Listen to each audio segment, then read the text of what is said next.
श्री सच्चिदानंद सद्गुरु साईनाथ महाराज की जय। सद्गुरु श्री साईनाथुनि शरद बाबूजी की जय। సాయి వంటి దైవంబు లేడోయి లేడోయి, ప్రజలందరి నోట సాయి నామం పలకాలి, సర్వత్రా సాయి రూపం రంజిల్లాలి, ముజ్జగాలు సాయి మహిమతో ముప్పిరిగొనాలి. సాయి పదరవళులు మన హృదయ కుహరంలోని నిశ్శబ్ద నిశీధిలో ప్రతిధ్వనించాలి. ప్రణవనాద వీచికల్లా సాయి జ్ఞాన సౌరభాలు సర్వత్రా వ్యాపించాలి. ఆ సుజ్ఞాన సౌరభాల ఆస్వాదనలో మన మనసులు మత్తెక్కాలి. సాయి ప్రేమామృత ధారలు అంతటా నిరంతరం వర్షించాలి. ఆ ప్రేమామృత ధారలలో తడుస్తూ, ఆ జ్ఞాన సౌరభాల మత్తులో ఆనందంగా నర్తిస్తూ, సాయి వంటి దైవంబు లేడోయి లేడోయి అని అందరూ ఏకకంఠంతో గానం చేయాలి. అదే నా ఆశ, ఆశయం, ఆకాంక్ష. అదొక మధుర స్వప్నం. ఆ స్వప్న సాఫల్యం కోసం శ్రీ సాయినాథుని అనన్య ప్రేమతో, ఆర్ద్రతతో ప్రార్థించటమే మనం చేయగలిగింది, చేయవలసింది. శ్రీ బాబూజీ. श्री सच्चिदानंद सद्गुरु साईनाथ महाराज की जय। सद्गुरु श्री साईनाथुनि शरद बाबूजी की जय। साईं बाबा, साईं बाबा, साईं बाबा, साईं बाबा, साईं बाबा, साईं बाबा, साईं बाबा, साईं बाबा, साईं बाबा, साईं बाबा,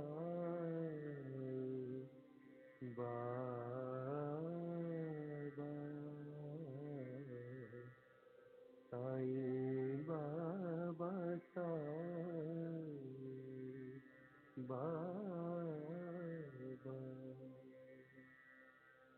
साईं बाबा, साईं बाबा, साईं बाबा, साईं बाबा, साईं बाबा,